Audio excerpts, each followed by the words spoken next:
Hello everyone, मैं doctor Ranu Patidar, consultant pathologist. आज हम बात करेंगे विटामिन डी के बारे में। विटामिन डी डेफिशिएंसी आजकल बहुत कॉमन प्रॉब्लम हो गई है। सबसे पहले हम समझते हैं विटामिन डी क्या होता है, इसके सोर्स क्या होते हैं, इसकी कमी के लक्षण क्या होते हैं, कैसे टेस्ट किया जाता है और इसका ट्रीटमेंट क्या होता है। तो अब शुरू करते हैं, विटामिन डी क्या होता है। तो विटामिन डी एक फैट सोल्यूबल विटामिन होता है और जो सनरेज होती है उसमें जो अल्ट्रावायलेट रेज होती है उनसे हमारी स्किन विटामिन डी बना देती है। तो ये फैट सोल्यूबल विटामिन होता है। तो अगर हमारे खाने में एडिक्वेट फैट हो तो ये इजीली एब्जॉर्ब हो जाता है और हमारे ब्लड में पहुंच जाता है। तो हमारे ब्लड में पहुंचने के बाद ये लीवर में जाता है और वहां डिपॉजिट हो जाता है। और जब हमें विटामिन डी की जरूरत पड़ती है तो लीवर इससे रिलीज करता है और ये किडनी में जाके एक्टिवेट फॉर्म में कन्वर्ट हो जाता है। तो विटामिन डी दो टाइप का होता है, D2 एंड D3। D2 को अर्गोकैल्सिफेरॉल कहते हैं और D3 को कॉलीकैल्सिफेरॉल कहते हैं। तो हमारे लिए D3 ज्यादा इम्पोर्टेंट होता है। तो विटामिन D2 प्लांट सोर्स से मिलता है, जैसे कि मशरूम से। तो विटामिन डी का सबसे बेस्ट सोर्स होता है सनलाइट। इसके अलावा ये कुछ एनिमल फूड से मिलता है, जैसे फिश या फिर एग का जो व्हाइट पार्ट होता है वो, और मिल्क या मिल्क प्रोडक्ट जैसे कि चीज। अब देखते हैं विटामिन डी का रोल क्या होता है हमारी बॉडी में। तो विटामिन डी हमारे ब्लड में कैल्शियम और फास्फोरस के लेवल को मेंटेन करता है। तो रिसर्च से पता चला है कि विटामिन डी हमारे शरीर में इम्यून सिस्टम को मेंटेन करता है। इसके अलावा हार्ट डिसीज की रिस्क या कैंसर की रिस्क को कम करता है और ये टेस्टोस्टेरोन लेवल के लिए बहुत जरूरी होता है। तो अब देखते हैं विटामिन डी की कमी से क्या क्या रिस्क हो सकती है। तो एक होता है ग्रेटर रिस्क ऑफ फ्रैक्चर, यानी कि हमारी बोन में फ्रैक्चर की टेंडेंसी बढ़ जाती है और अगर एक बार फ्रैक्चर हो गया तो हीलिंग में डिले होगा, यानी कि हीलिंग होने में देर लगती है। और विटामिन डी की डेफिशिएंसी में हार्ट डिसीज की रिस्क बढ़ जाती है। अगर आपका विटामिन डी लेवल नॉर्मल यानी कि 30 नैनोग्राम पर डेसीलीटर के ऊपर है तो हार्ट डिसीज के चांसेस 10% कम हो जाते हैं। और विटामिन डी की कमी से कुछ टाइप के कैंसर की रिस्क भी बढ़ जाती है, फॉर एग्जाम्पल कोलोरेक्टल कैंसर।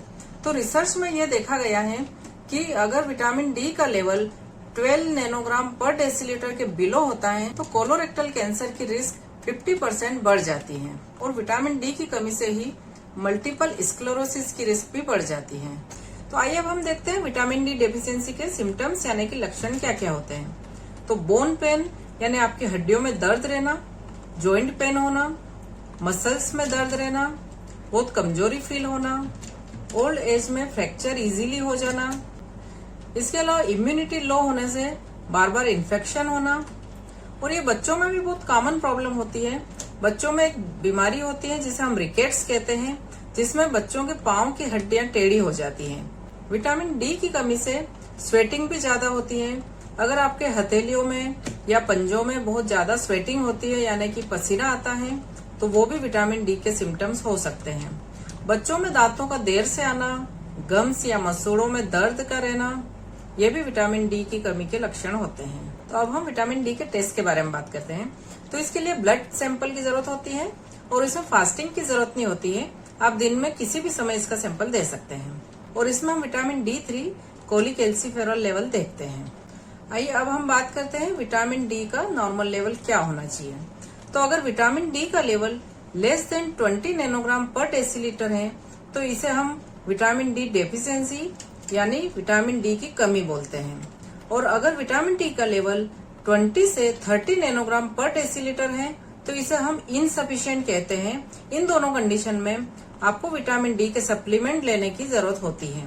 और अगर विटामिन डी का लेवल 30 नैनोग्राम पर डेसीलीटर के ऊपर है तो इसे नॉर्मल माना जाता है। और विटामिन डी एक फैट सोल्यूबल विटामिन है, इसका ज्यादा लेवल भी नहीं होना चाहिए। अगर आपने ज्यादा सप्लीमेंट ले लिए हैं और इसका लेवल अगर हाई होता है तो वो हमारे लिए टॉक्सिक हो सकता है। तो विटामिन डी का लेवल 100 नैनोग्राम पर डेसीलीटर के ऊपर टॉक्सिक माना जाता है।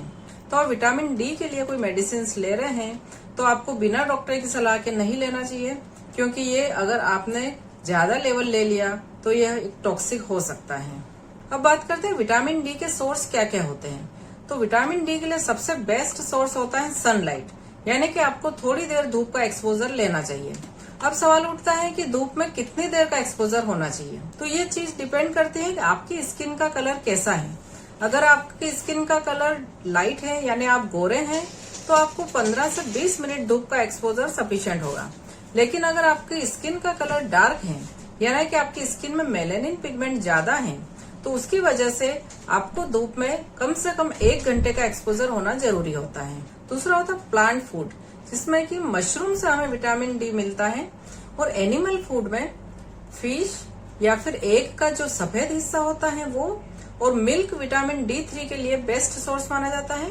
मिल्क या फिर मिल्क प्रोडक्ट जैसे कि चीज। तो अगर आपकी रिपोर्ट में विटामिन डी की डेफिशिएंसी आती है तो इसके लिए कुछ मेडिसिन भी आती हैं। कुछ कैप्सूल या टेबलेट के फॉर्म में होती है और कुछ इंजेक्टेबल भी होती है। तो अगर आपको विटामिन डी की बहुत ज्यादा कमी आती है तो ऐसे केस में आपको इंजेक्टेबल विटामिन डी भी दिया जाता है, जो कि 2 या 3 लाख इंटरनेशनल यूनिट होता है। तो एक बार लेने के बाद 1 महीने तक लेने की जरूरत नहीं पड़ती है।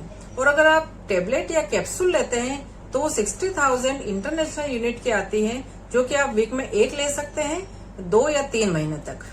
तो इंडिया में अभी 80% केसेस में विटामिन डी की डेफिशिएंसी पाई जाती है, क्योंकि मोस्ट ऑफ द टाइम या तो आप घर में रहते हैं या फिर बाहर भी निकलते हैं तो पूरा कवर होके निकलते हैं, या फिर सनस्क्रीन लगा के निकलते हैं। तो ऐसे केस में आपको सनलाइट प्रॉपर नहीं मिल पाती है और आपको विटामिन डी की कमी हो सकती है।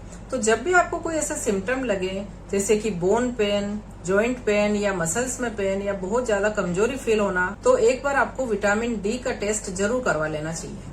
तो आज के इस वीडियो से आपको कुछ महत्वपूर्ण जानकारी मिली होगी। अगर आपको मेरा वीडियो पसंद आया हो तो इसे शेयर करें, लाइक करें एंड सब्सक्राइब करें। Thank you, take care.